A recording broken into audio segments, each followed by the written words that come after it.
वअशहदु अल्ला इलाहा इल्लल्लाह वहदहु ला शरीक लह वअशहदु अन्ना मुहम्मदन अब्दुहु व रसूलुहु। या अय्युहल्लज़ीना आमनुत्तक़ुल्लाहा हक़्क़ तुक़ातिह वला तमूतुन्न इल्ला व अंतुम मुस्लिमून। या अय्युहन्नासुत्तक़ू रब्बकुमुल्लज़ी ख़लक़कुम मिन नफ़्सिन वाहिदह व ख़लक़ मिन्हा ज़ौजहा व बत्त मिन्हुमा रिजालन कतीरन व निसाअ वत्तक़ुल्लाहल्लज़ी तसाअलून बिही वल अरहाम इन्नल्लाहा काना अलैकुम रक़ीबा। या अय्युहल्लज़ीना आमनुत्तक़ुल्लाहा वक़ूलू क़ौलन सदीदा युस्लिह लकुम अमालकुम व यग़फ़िर लकुम ज़ुनूबकुम वमन युतिइल्लाह व रसूलहु फ़क़द फ़ाज़ फ़ौज़न अज़ीमा। अम्मा बाद फ़इन्न ख़ैरल हदीस किताबुल्लाह व ख़ैरल हदी हदी मुहम्मदिन सल्लल्लाहु अलैहि वसल्लम व शर्रल उमूरि मुहदसातुहा व कुल्ल मुहदसतिन बिदअह व कुल्ल बिदअतिन ज़लालह व कुल्ल ज़लालतिन फिन्नार। औज़ु बिल्लाहि मिनश शैतानिर रजीम। बिस्मिल्लाहिर रहमानिर रहीम। वल्तकुम मिनकुम उम्मतुन यदऊन इलल खैर व यअमुरून बिल मारूफ व यनहौना अनिल मुनकर व उलाइका हुमुल मुफ्लिहून। मुअज़्ज़ज़ उलमाए किराम, मुहतरम बुजुर्गों, नौजवान साथियों, माओ और बहनों, प्यारे बच्चों, आज बतारीख 27 जून 2024 बरोज जुमेरात लखनपुर पाकुड़ की सरजमीन पर ये दीनी प्रोग्राम रखा गया। आम तौर से आपके इलाके में प्रोग्रामों का सीजन जून और जुलाई के महीने में नहीं होता है, क्योंकि जून और खास तौर से जून के आखिर में प्रोग्राम बारिश के खतरे की जद में रहते हैं और इस बात का डर होता है, अंदेशा होता है कि कहीं बारिश न हो जाए। और चूंकि प्रोग्राम की तैयारियां काफी पहले से होती है, इसलिए ये रिस्क कोई लेना नहीं चाहता। ये जानने के बावजूद बहुत इसरार करके आपके गांव के नौजवानों ने प्रोग्राम की तारीख भी तय की और मुझसे और दीगर उलमा से टाइम भी लिया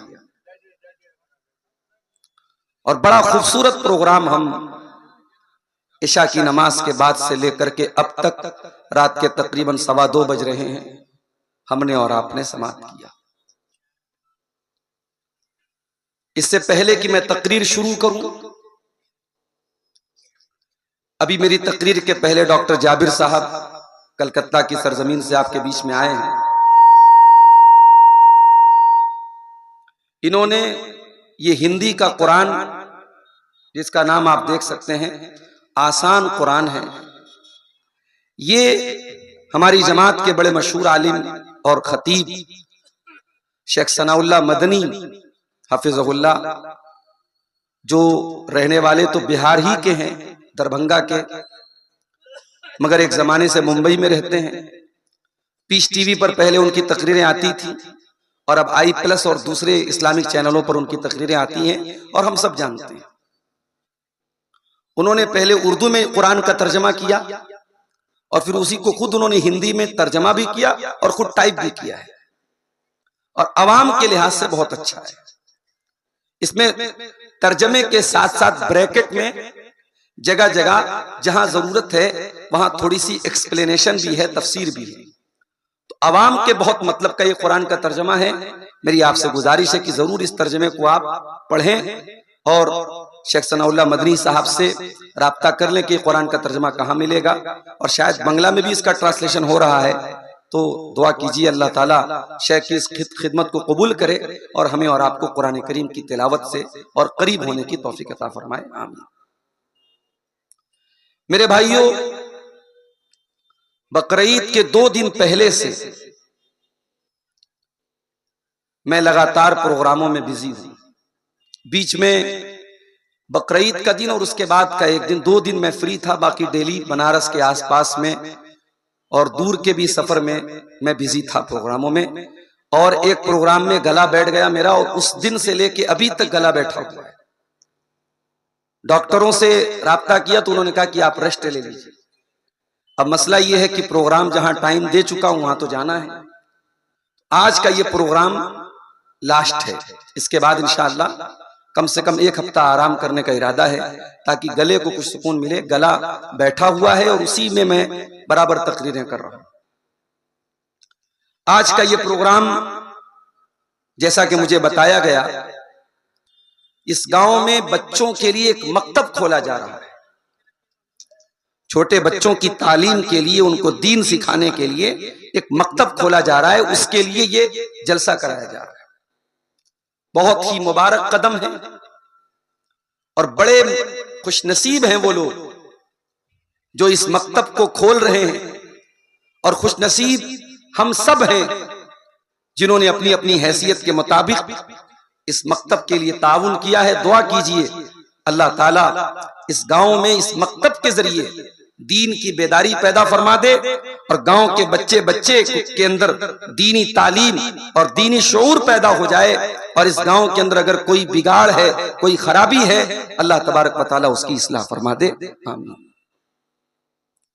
मेरे भाइयों, मैंने आपके सामने जो आयत करीमा पढ़ी है,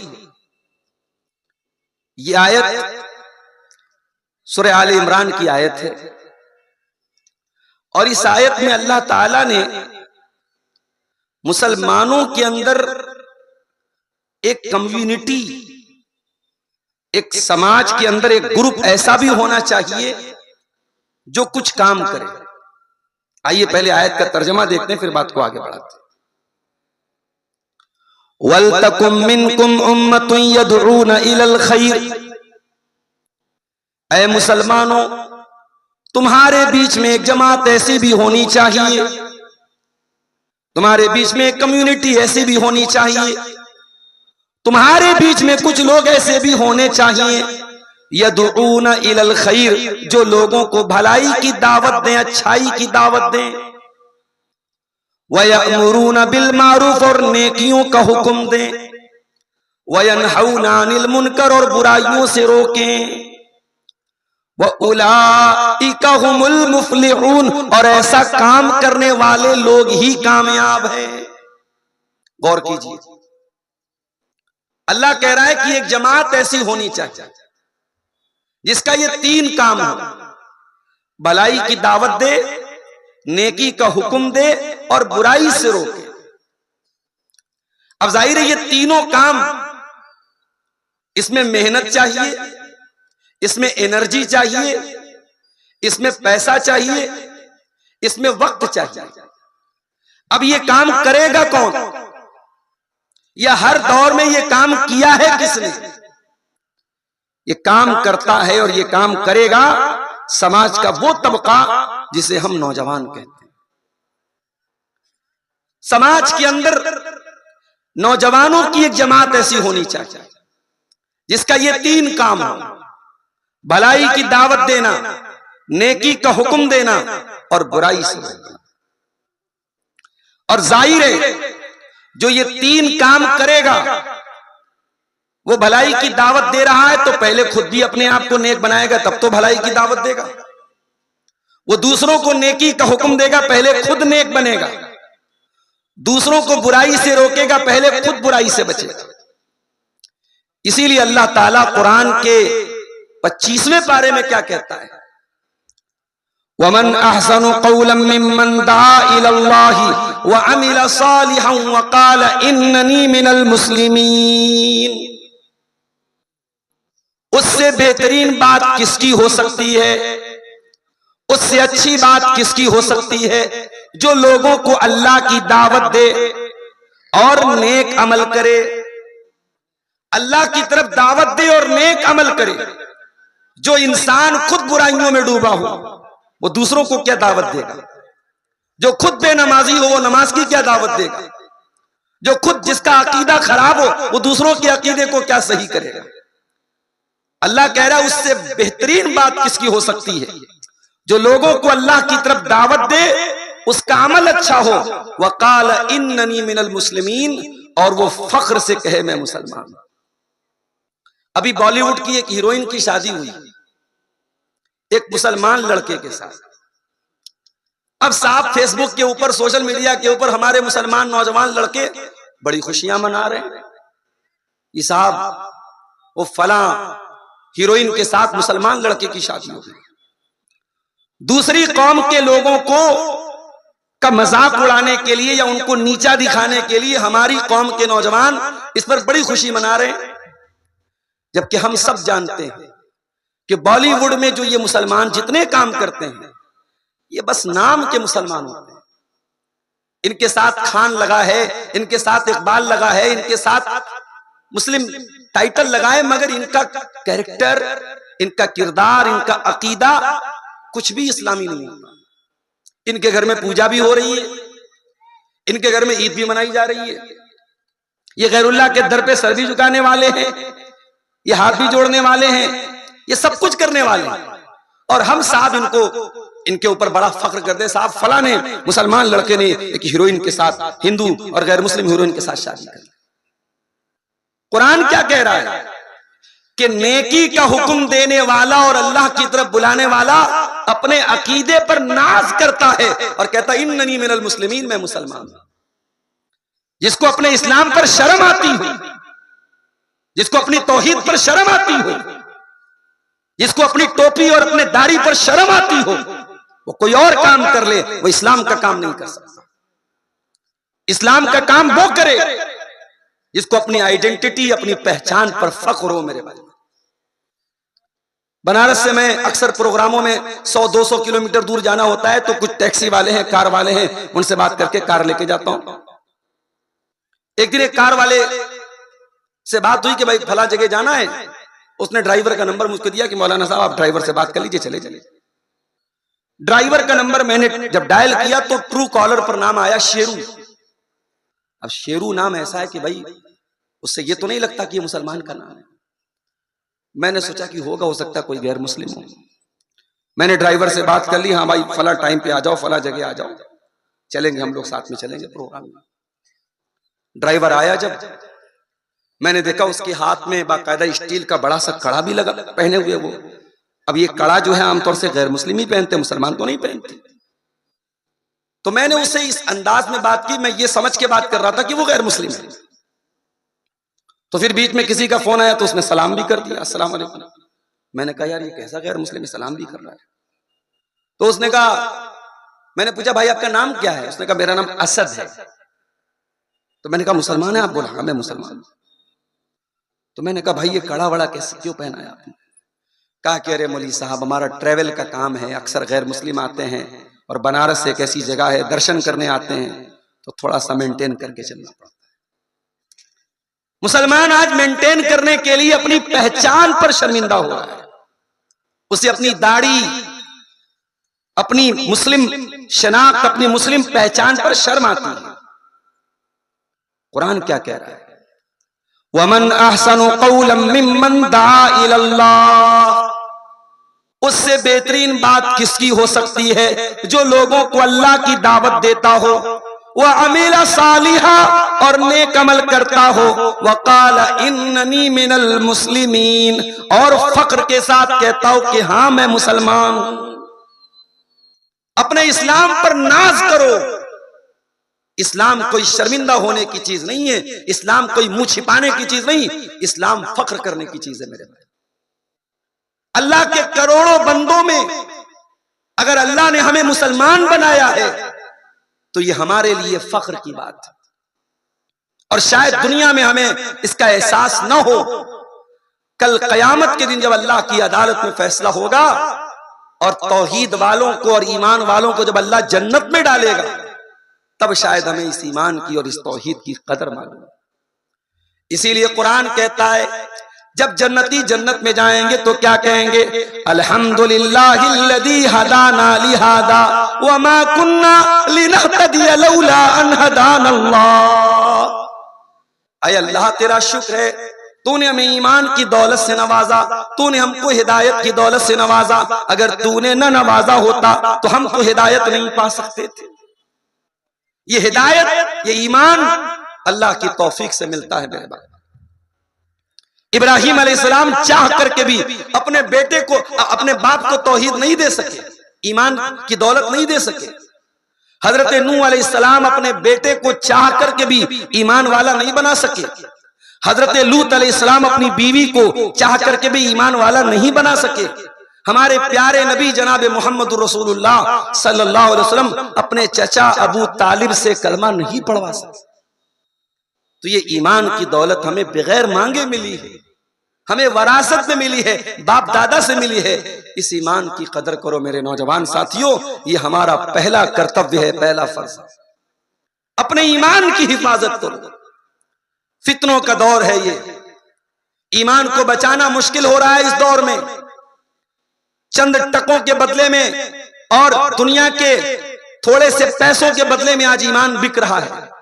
और यही वो दौर है जिस दौर की तरफ इशारा करते हुए जनाब मोहम्मद रसूलुल्लाह सल्लल्लाहु अलैहि वसल्लम फरमाया था, सही मुस्लिम की रिवायत है, बादिरू बिल आमाली फितनन कक़ितइल लैलिल मुस्लिम।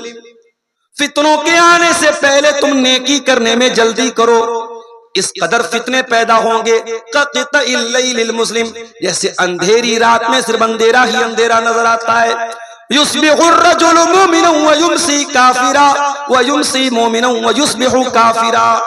शाम को एक इंसान मोमिन होगा और सुबह होते होते काफिर हो जाएगा, सुबह को मोमिन होगा, शाम होते होते काफिर हो जाएगा। यबीउ दीनहु बिअरदिम मिनद दुनिया, दुनिया के चंद टकों के बदले में अपने ईमान का सौदा कर। ईमान की वैलिडिटी 12 घंटे भी नहीं है। हम उस दौर में जिंदगी गुजार रहे हैं।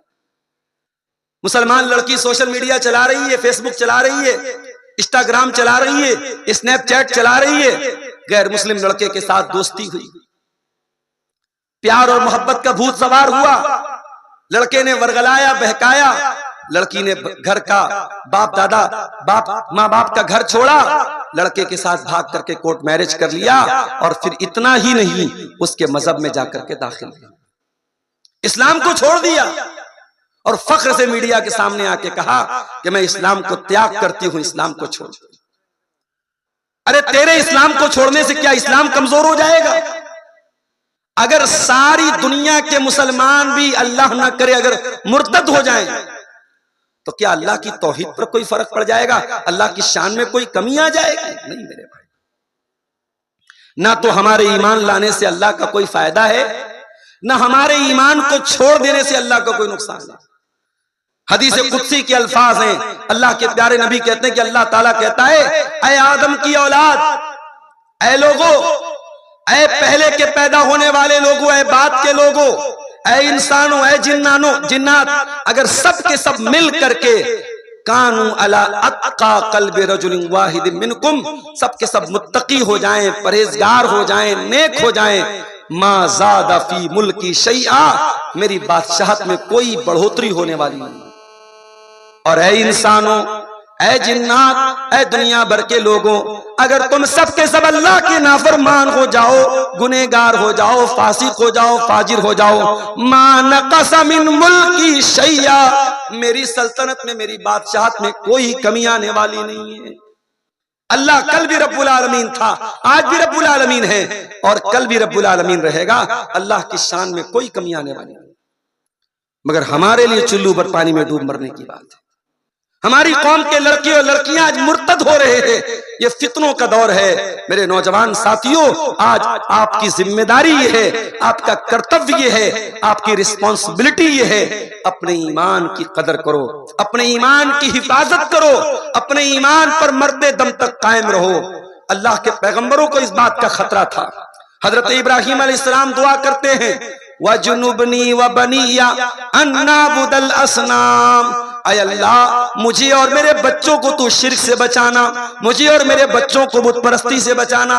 अगर इब्राहिम अलैहिस्सलाम को अपने बारे में डर है, अपनी औलाद के बारे में डर है कि कहीं मुझसे बुत परस्ती न हो जाए, मुझसे शिर्क न हो जाए, तो हम और आप किस खेत की मूली हैं। हमें और आपको अपने ईमान और अकीदे की फिक्र होनी चाहिए। अभी मुजफ्फरपुर में प्रोग्राम था मेरा, बकरीद के चौथे दिन शेख सनाउल्लाह मदनी साहब भी वहां थे। पूरा अहले हदीसों का गांव है, पूरी बस्ती अहले हदीसों की बस्ती है और वहां मुहर्रम मनाया जाता है। मुहर्रम मनाया जा रहा है, ताजिया निकल रहा है और हथियार लेकर के, तलवार लेकर के और जो है भाला लेकर के नौजवान लड़के करतब दिखा रहे हैं और कह रहे साहब ये तो बाप दादा से होता चला आ रहा है। ये हालात हैं। ये हालात क्यों हुए? क्योंकि एक नस्ल जब दुनिया से चली गई, दूसरी नस्ल को कोई समझाने वाला नहीं था। एक नस्ल तौहीद पर थी, एक नस्ल सही अकीदे पर थी, दूसरी नस्ल के अंदर खराब दिया गया। आज अहले हदीसों के घरों में तावीज पहना जा रहा है। आज कितने अहले हदीसों के घरों में आप जाके देख ले। बंगाल बहुत करीब है, कलियाचक में मेरा प्रोग्राम था। मकान की टाइल्स में मैंने देखा कि साहब अजमेर की दरगाह का और बगदाद की दरगाह का फोटो लगा है। मैंने पूछा भाई ये क्या है?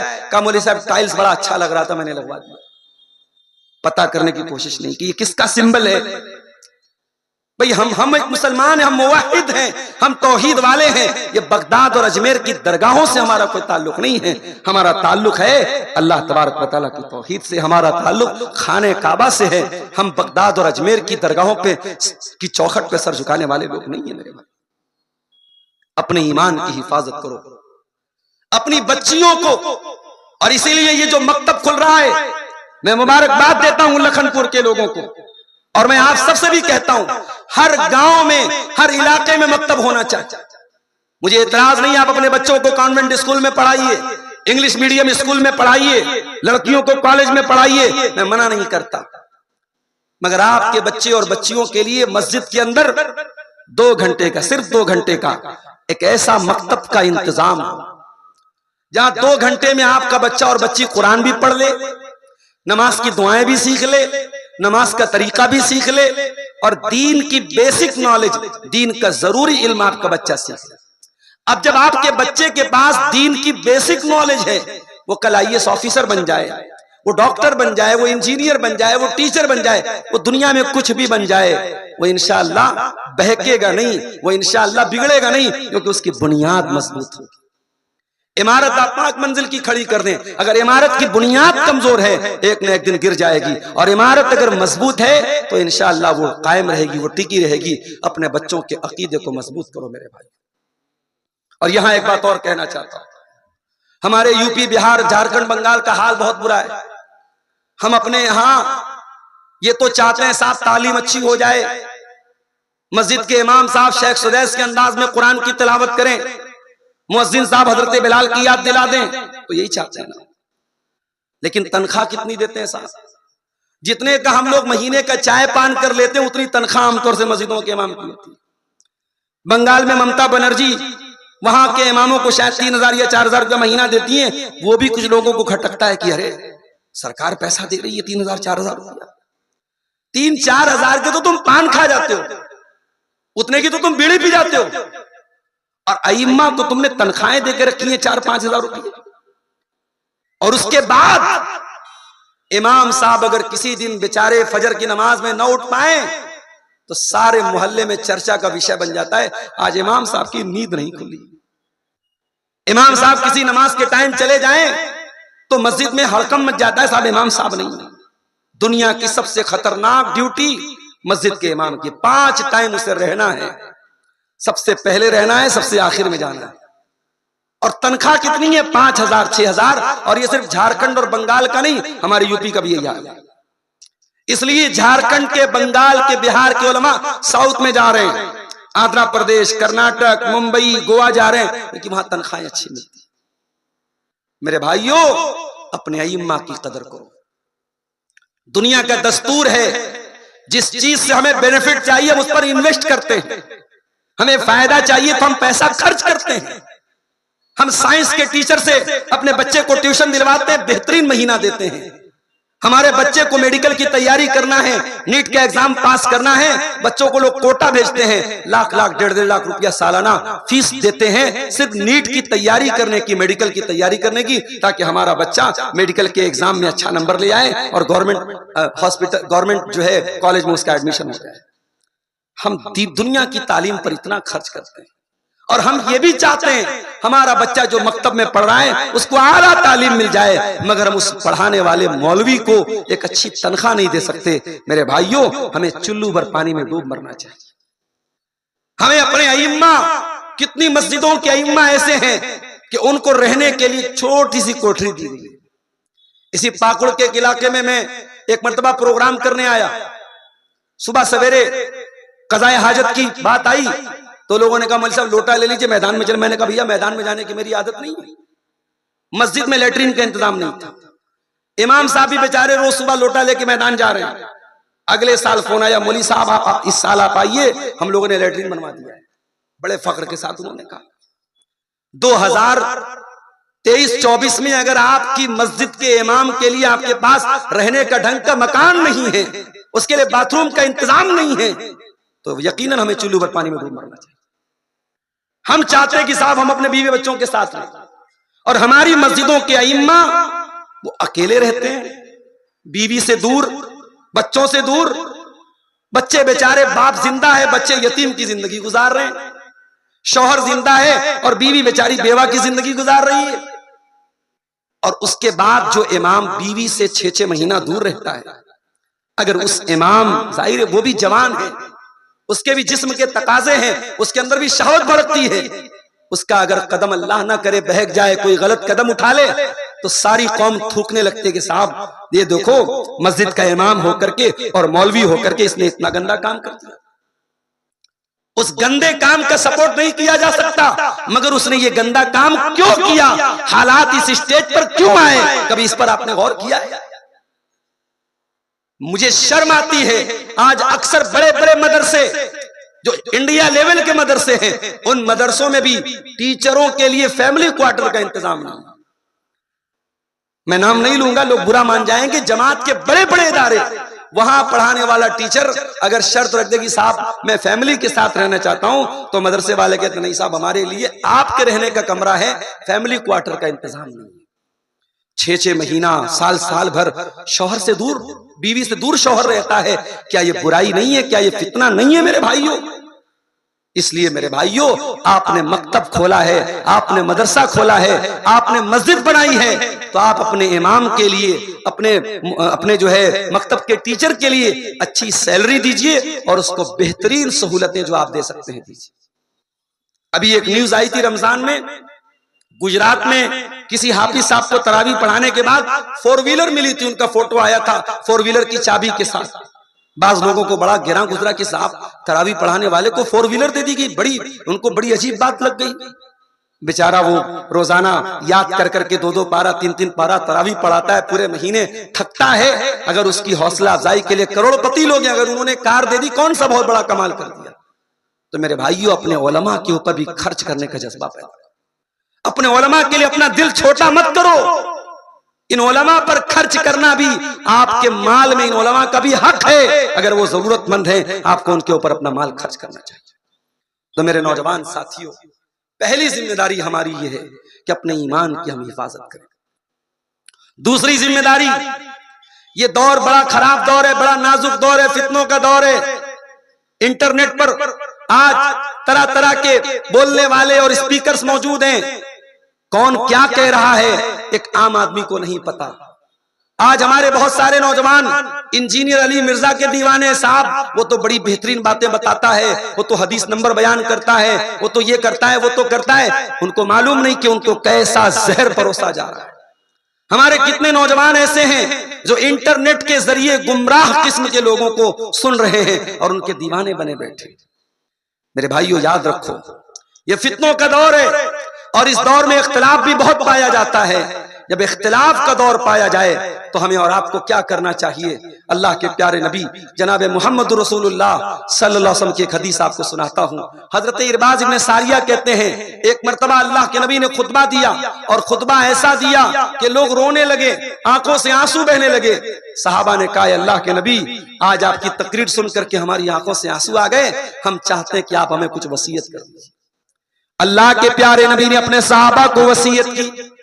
आपने फरमाया, ऊसीकुम बितक़्वल्लाहि वस्समी वत्ताअ, ओ लोगों में तुम्हें वसीयत करता हूं अल्लाह से डरने की और अपने अमीर की इताअत करते रहना।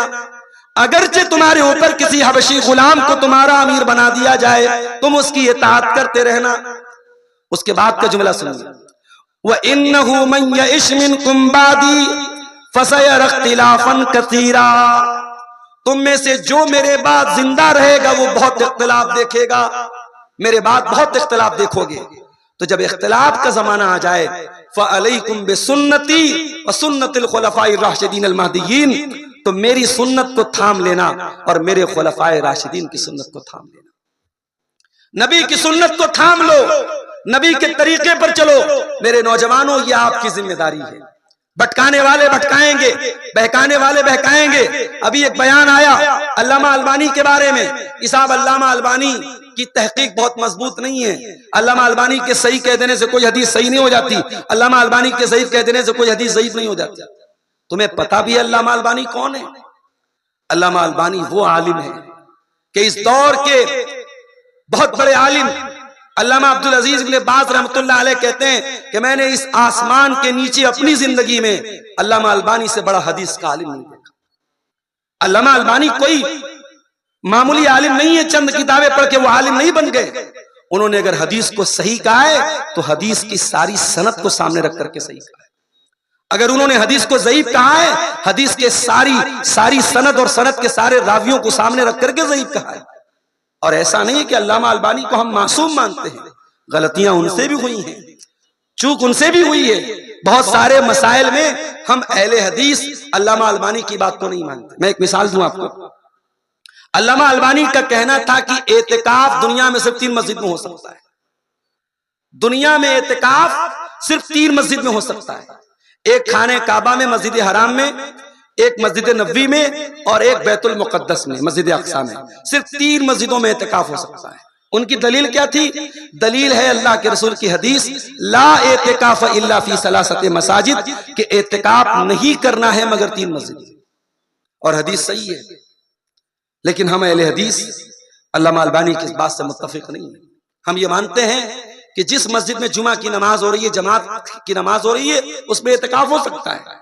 और इस हदीस का मतलब क्या है? इस हदीस का मतलब यह है कि जो सवाब इन 3 मस्जिदों में एतिकाफ का मिलेगा वो किसी और मस्जिद में नहीं मिलेगा। तो अल्लामा अलबानी की बात से हमने इख्तिलाफ किया। अल्लामा अलबानी जहरी नमाज में इमाम के पीछे सूरह फातिहा पढ़ने के कायल नहीं थे। अल्लामा अलबानी का कहना था कि अगर मगरिब की नमाज है, इशा की नमाज है और इसी तरीके से फजर की नमाज है, तो इमाम अगर सूरह फातिहा ज़ाहिर पढ़ रहा है तो मुक्तदी को नहीं पढ़ना है। सिर्फ ज़ुहर की और असर की नमाज में इमाम के पीछे मुक्तदी को सूरह फातिहा पढ़ना है। अल्लामा अलबानी की इस बात से भी हम इख्तिलाफ करते हैं। जमात अहले हदीस के उलमा ने इख्तिलाफ किया है और हमारा कहना यह है, अहले हदीस उलमा का कहना यह है कि अल्लाह के नबी ने जब ये फरमा दिया ला सलात इल्ला बिफातिहतिल किताब, बगैर सूरह फातिहा के कोई नमाज नहीं होती, तो चाहे वो जहरी नमाज हो चाहे वो सिर्री नमाज हो, हर नमाज में सूरह फातिहा पढ़ना है। तो अल्लामा अलबानी की तहकीक से हमने इख्तिलाफ किया है मेरे भाई। हम उनको मासूम नहीं मानते, मगर इसका मतलब ये नहीं कि उनको कोई कुछ भी कह दे हम बर्दाश्त कर लेंगे। तो मैं अपने नौजवान साथियों से एक बात कहना चाहता हूं कि आप अपने मनहज को पहचानो, अपने रास्ते को पहचानो। ये जो सुन्नत का रास्ता है, ये जो अहले हदीस का रास्ता है, ये जो सहाबा का रास्ता है, हमें इसी रास्ते पर कायम रहना है। आगे मुहर्रम का महीना आ रहा है, आप देखिएगा सोशल मीडिया पर जैसे ही मुहर्रम का महीना आने लगता है, ऐसे क्लिप्स बहुत ज्यादा वायरल होने लगते हैं जिसमें हजरत अली के बारे में, अहले बैत के बारे में बड़ा गुलू किया जाता है। तो बाज लोगों को लगता है साहब अहले हदीस लोग हजरत अली को नहीं मानते, अहले हदीस लोग अहले बैत को नहीं मानते।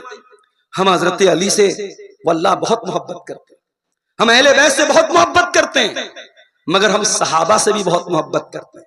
और जो सहाबा को गाली दे, जो सहाबा को बुरा भला कहे, जो सहाबा के बारे में गुस्ताखी करे, हम ऐसे इंसान को कभी माफ नहीं कर सकते और ऐसे इंसान को मोमिन नहीं समझते। सहाबे किराम को काफिर कहने वाला, सहाबे किराम को मुनाफिक कहने वाला, सहाबे किराम को बेईमान कहने वाला खुद मोमिन नहीं हो सकता। ये हमारा ईमान, हमारा अकीदा है। तो आप अपने अकीदे को पहचानिए मेरे नौजवान साथियों, अपनी जिम्मेदारी को समझिए और आगे बढ़िए। एक और काम हमें करना है। मेरा मौजू है आज नौजवानों की जिम्मेदारियां, तो मैं धीरे धीरे एक एक जिम्मेदारी आपके सामने बयान कर रहा हूं, इसको अपने दिमाग में फिट करते चले जाइए। तीसरी जिम्मेदारी हमारी क्या है? आजकल हमारे नौजवान यूनिक चीजों की तरफ भागते हैं। किसी ने कोई यूनिक चीज कह दी, कोई नई बात कह दी, हमारा नौजवान जल्दी से उधर चला जाता है। नई बात के चक्कर में मत पड़ो, ये दीन पुराना था और दीन की बातें भी पुरानी हैं। नई बात कह करके आपको भटकाने वाले बहुत मिलेंगे। इमाम अहमद इब्न हंबल कहा करते थे, इय्याका अन ततकल्लम फी मसअलतिन, खबरदार किसी मसअले में ऐसी बात मत करो जो तुमसे पहले किसी ने नहीं कही। ये कोई नया दीन नहीं है, ये वही दीन है जो अल्लाह ने अपने आखिरी नबी जनाब मोहम्मद रसूलुल्लाह सल्लल्लाहु अलैहि वसल्लम के ऊपर उतारा था।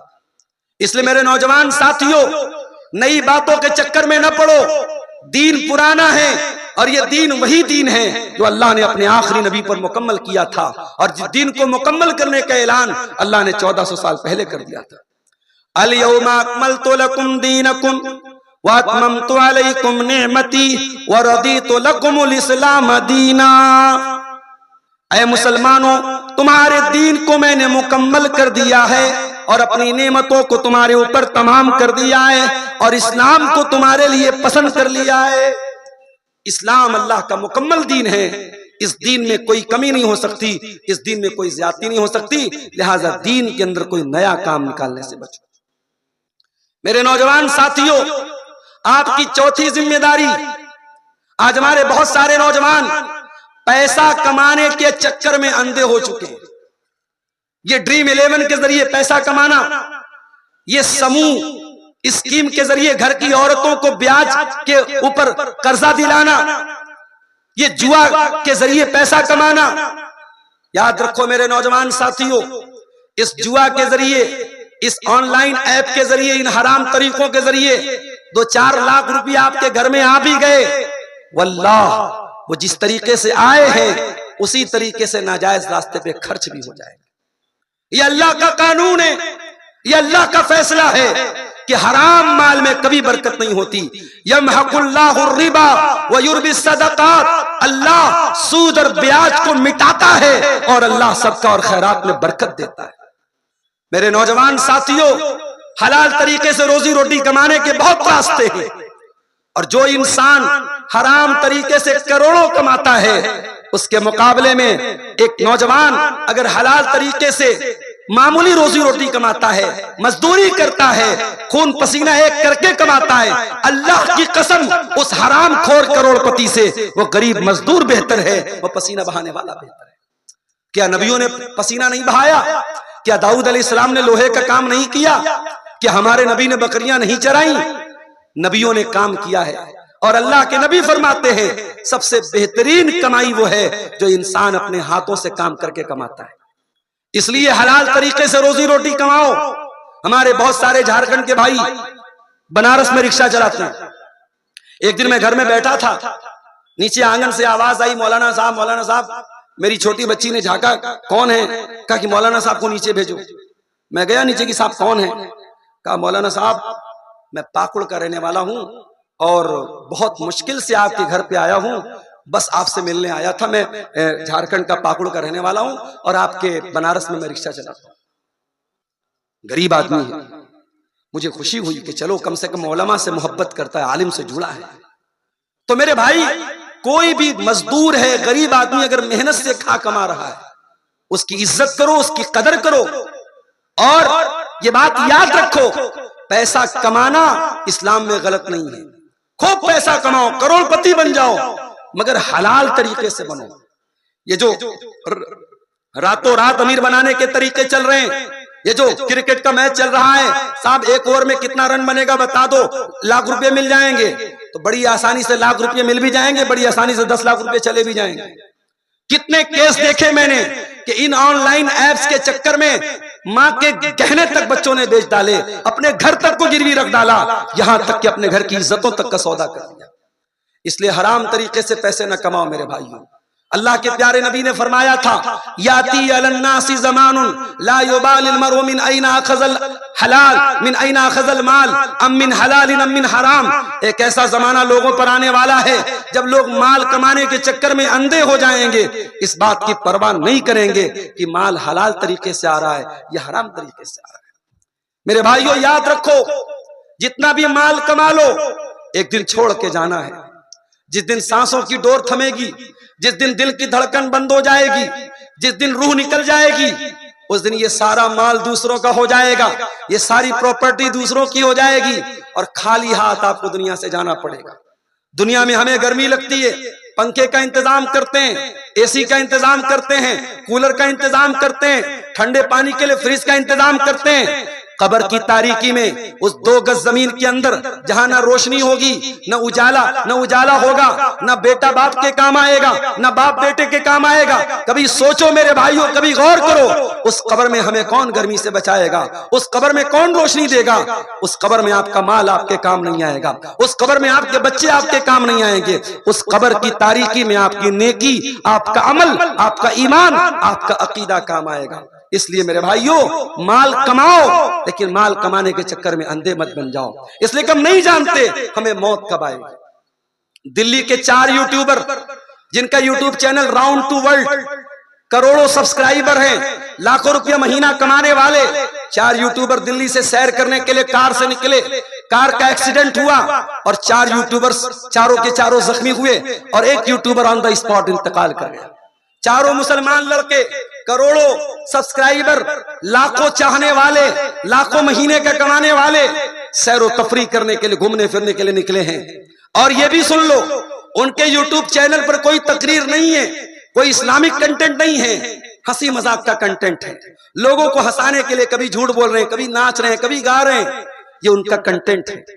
और मौत आ गई और एक एक्सीडेंट में उन चारों यूट्यूबर्स में से एक यूट्यूबर अल्लाह को प्यारा हो गया। हालांकि पहले न्यूज आई थी कि चारों लोग मर गए, लेकिन बाद में पता लगा कि एक मरा था, 3 बच गए।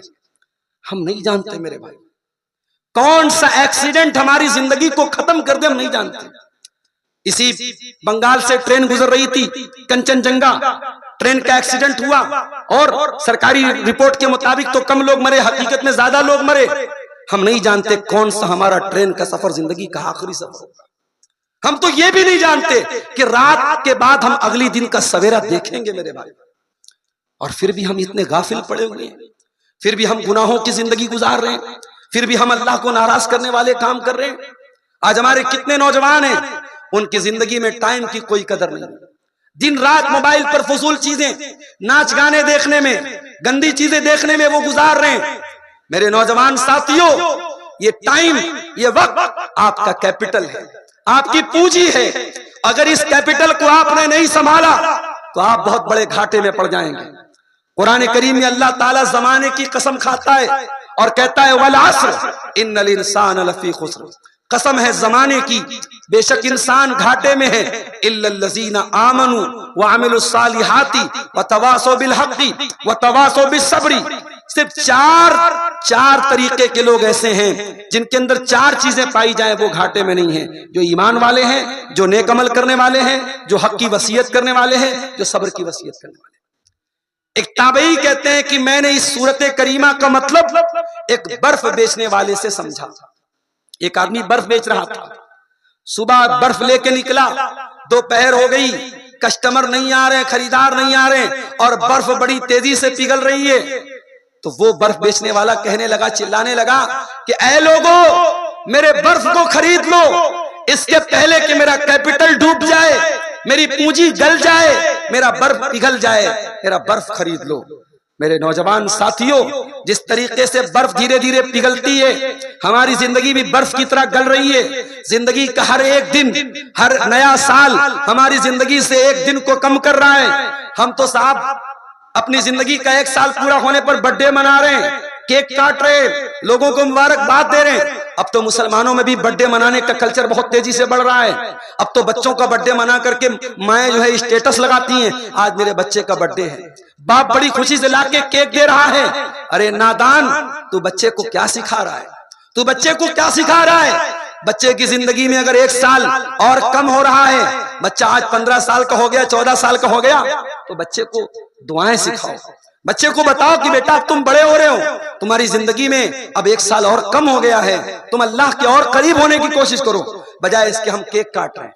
कुछ लोग बेचारे सालगिरह मनाते हैं, एनिवर्सरी मनाते हैं, बीवी से शादी वाले तारीख में, शादी वाले दिन में बीवी को लेकर घुमाने फिराने लेके जाते हैं। बीवी को घुमाना गलत नहीं है, बीवी को रेस्टोरेंट में खाना खिलाना गलत नहीं है, बीवी के साथ प्यार मोहब्बत करना गलत नहीं है, मगर उसके लिए कोई साल का दिन खास मत करो मेरे भाई। ये हमारा कल्चर नहीं है, ये हमारी तहजीब नहीं है, ये सुअर खाने वालों की तहजीब है, ये शराब पीने वालों की तहजीब है, ये नंगे रहने वालों की तहजीब है, ये इंतहाई घटिया और इंतहाई खसीस और जानी और बदकार लोगों की तहजीब है, हमारी इस्लाम की तहजीब नहीं है। मेरे नबी अपनी बीवियों से बहुत मोहब्बत करते थे।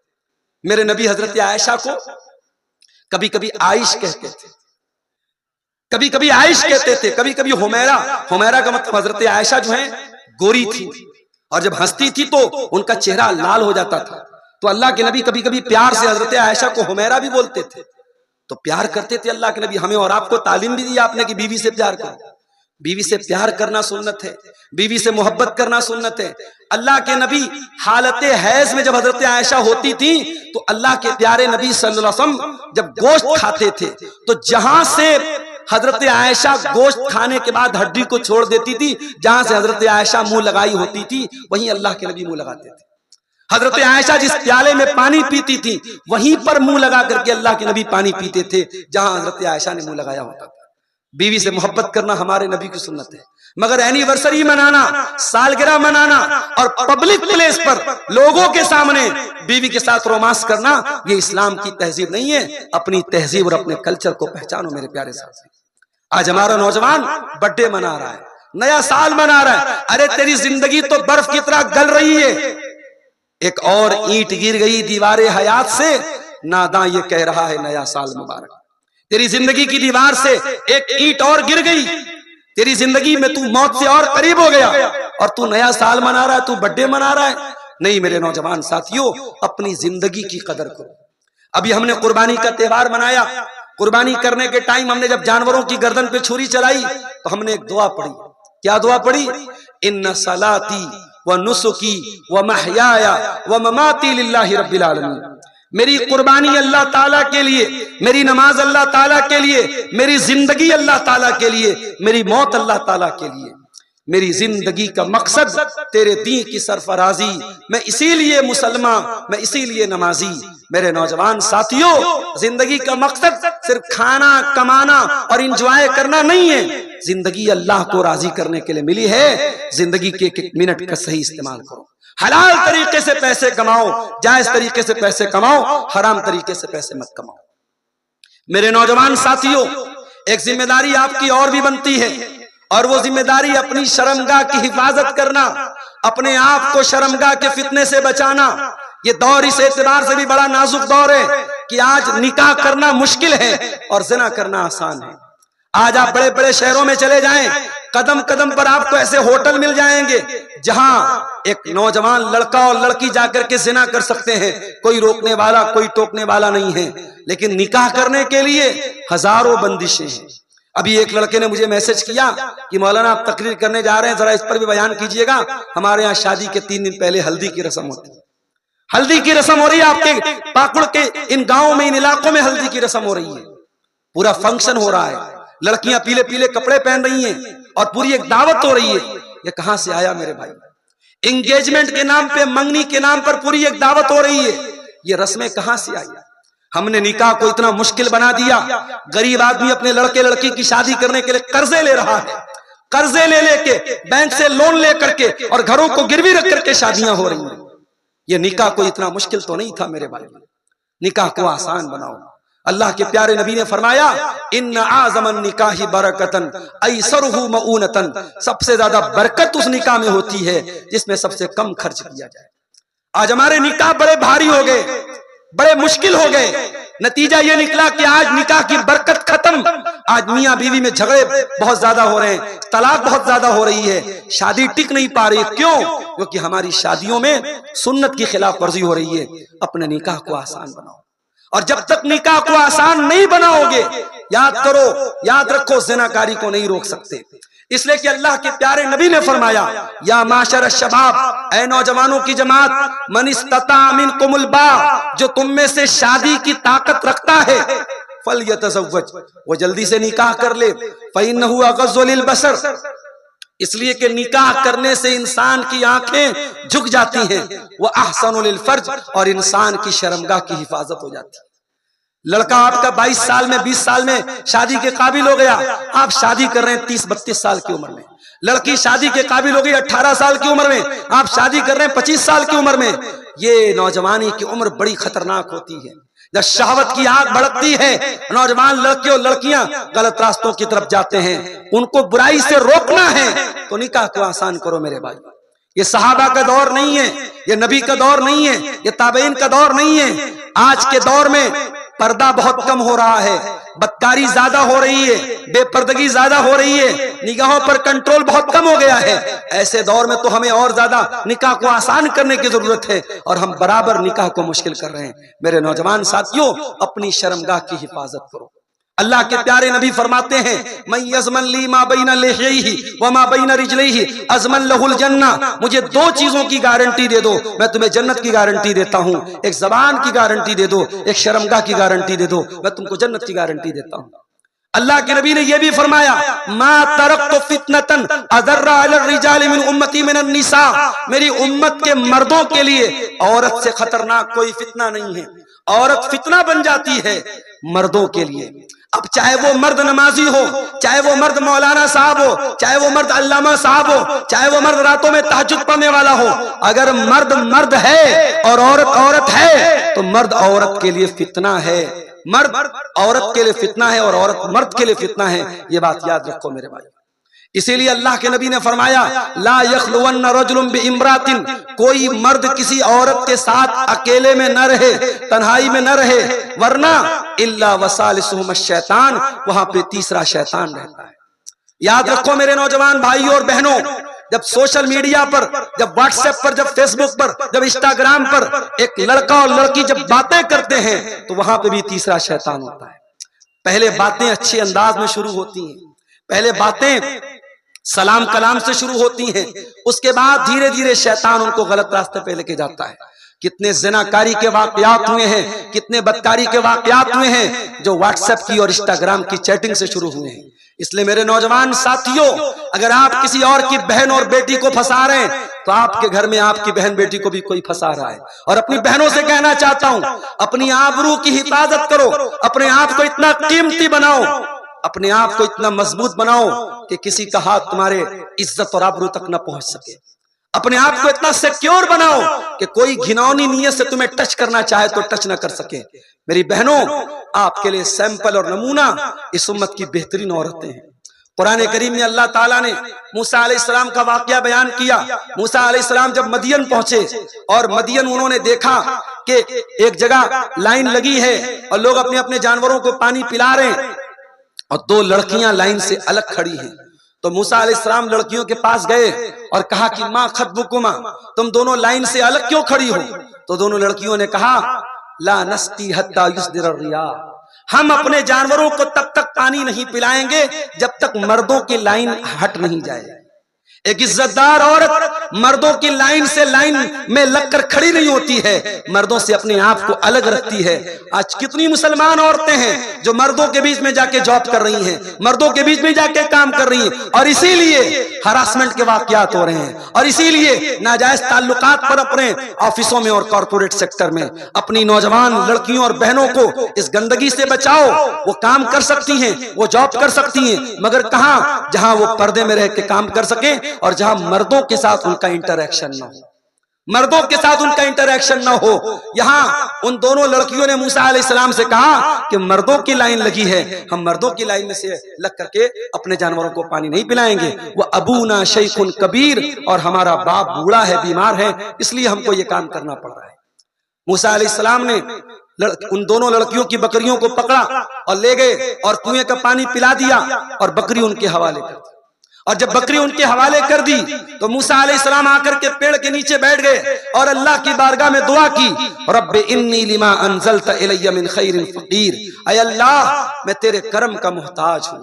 ऐ अल्लाह अपने वतन से दूर हूं, न सर पे छत है, न खाने को रोटी है, न पीने को पानी है, न कोई मुझसे यहाँ हाल चाल पूछने वाला है। ऐ अल्लाह तेरा बंदा तेरे करम का मोहताज है। मूसा अलैहिस्सलाम ने उन दो लड़कियों की मदद करने के बाद ये दुआ की थी, अल्लाह ने फौरन दुआ कबूल की।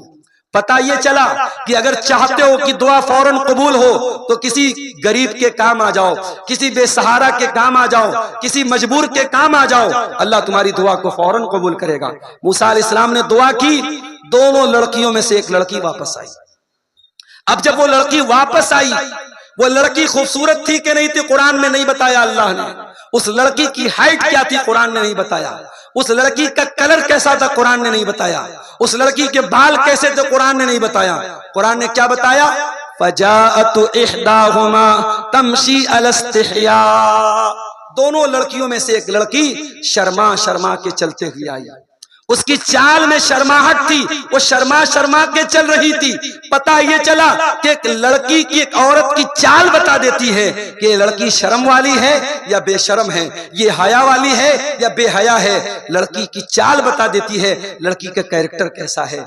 उस लड़की की चाल में इतनी हया थी कि अल्लाह ने उस लड़की की चाल बयान कर दी। मेरे प्यारे भाइयों, मेरी प्यारी बहनों, अपनी हया की हिफाजत करो, अपनी शर्मगाहों की हिफाजत करो।